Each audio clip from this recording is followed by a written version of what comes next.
Franchement, ça ne vous embête pas de tourner une vidéo, de ne pas être 100% satisfait de sa prestation? Moi, au début, je constatais que l'éclairage n'était pas au top et que mes images de présentation de produits étaient fades, sans mouvement, un peu comme des photos. C'est peut-être aussi votre cas, ou alors vous voulez apprendre à faire ce genre de vidéo en facecam. Moi, perso, je me suis lancé sur YouTube et il y a pas mal de choses qui me bloquaient. Je n'étais pas satisfait de ma première vidéo. Et sans mentir, je l'ai refaite au moins 6 fois. Je peux vous dire que j'en avais jusque là après. J'ai décidé de l'héberger malgré tout, malgré les imperfections, en ne sachant pas comment le public allait réagir. Mais bon, à l'heure d'aujourd'hui, c'est la seconde vidéo la plus vue de ma chaîne. Je me posais comme question, comment rendre mes vidéos plus plaisantes à regarder? Je ne sais pas pour vous, mais quand on passe énormément de temps à faire des vidéos avec passion et qu'au final, personne ne les regarde, c'est un petit peu rageant et décevant. Ça peut provoquer une baisse de morale sur YouTube. YouTube devrait recommander plus souvent nos vidéos à plus de monde, mais ce n'est pas à cause de l'algorithme, mais c'est peut-être à cause de votre technique ou de votre narration. Pour certains, ça peut être inné, hein, mais pour d'autres, ça sera beaucoup plus difficile à assimiler. Je ne vais pas vous mentir, je fais partie des gens où c'est un petit peu plus difficile à assimiler. Il faut juste se laisser le temps de bien faire et vous verrez, vous y arriverez. Pour faire face à toutes ces problématiques, moi personnellement, je me suis penché sur pas mal de choses.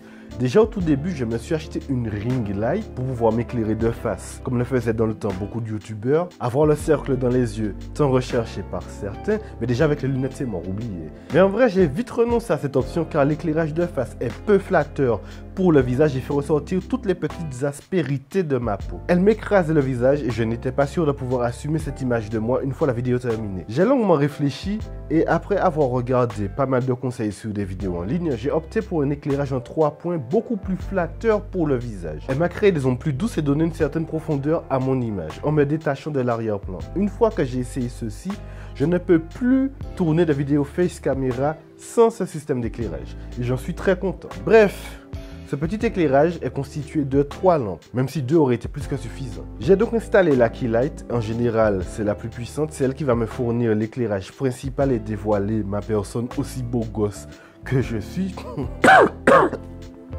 Koro, c'est toi? J'étais très fier de cette lumière, mais en regardant mon retour vidéo, j'ai sursauté. La moitié de mon visage était dans l'obscurité et je ne vais pas vous mentir, ça faisait si peur que mon retour écran s'est mis à clignoter. J'installe un second éclairage, mais bon, avec un peu de recul, j'aurais pu juste mettre une feuille blanche en papier cartonné qui aurait servi à refléter la lumière de la Key Light et ça aurait été amplement suffisant pour pouvoir déboucher cette ombre, cette affreuse ombre, que dis-je, sur mon visage. La fill light installée, j'étais encore plus fier, mais le résultat, il était là, hein, mais je trouvais à mon sens qu'il manquait un petit quelque chose parce que dans mon retour écran, je me confondais pas mal avec mon arrière-plan. J'avais quasiment aucune profondeur de champ malgré la pleine ouverture de mon objectif. C'est comme si je filmais au smartphone, je vais pas vous mentir, j'étais écrasé, j'avais aucun bokeh, il n'y avait aucune profondeur et c'était un petit peu, c'était affreux, non c'était affreux. Non, il faut le dire comme il était, c'était affreux. C'est peut-être pour ça que je l'ai refait plusieurs fois cette scène-là, cette vidéo-là, pardon. J'en avais marre de ne pas avoir quelque chose de parfait à mon sens. Mais bon, on va jamais... Il y aura toujours un truc qui va nous gêner. On va jamais faire un travail parfait comme on veut exactement. Les solutions étaient au final beaucoup plus simples que ce que j'aurais imaginé. En gros, il me suffisait de m'éloigner de mon arrière-plan pour qu'il soit hors focus et d'utiliser une focale un petit peu plus grande. Pour ma part, lors de mes premiers tests, j'utilisais mon objectif de kit, j'étais à 18 mm sur un APS-C avec une ouverture de f3.5. Mais le résultat n'était pas là, comme je vous ai dit un petit peu plus tôt dans la vidéo. La faible distance focale crée moins de bokeh. Vous savez, les petites billes de lumière très satisfaisantes à regarder qui est un petit peu derrière moi, juste ici, ici, ici et ici. Le 18 mm qui est un équivalent 27 mm plein format, comme le plein format est un capteur 1,5 fois plus grand qu'un capteur APS-C, il faut donc multiplier la focale par ce chiffre, par ce nombre plutôt, pour avoir un équivalent plein format. Enfin bref, le 50 mm est la focale qui vous rapprochera le plus de la vision humaine, de ce que vous voyez, de ce que voient vos yeux. Moi j'ai préféré une focale un tout petit peu plus large, c'est pour ça que j'ai pris le 30 mm f1.4 qui, multiplié par 1,5, donne 45 mm plein format. C'est la focale qui me filme présentement. Vous vous rappelez de la ring light dont je vous ai parlé en début de vidéo? Rien ne se perd, tout se recycle. Je l'utilise en tant que backlight histoire de créer une petite auréole autour de moi qui vient créer une frontière visible entre moi et mon arrière-plan. Mais si cette solution ne vous plaît pas, vous avez aussi l'option d'éclairer votre arrière-plan d'une autre couleur que de votre éclairage principal.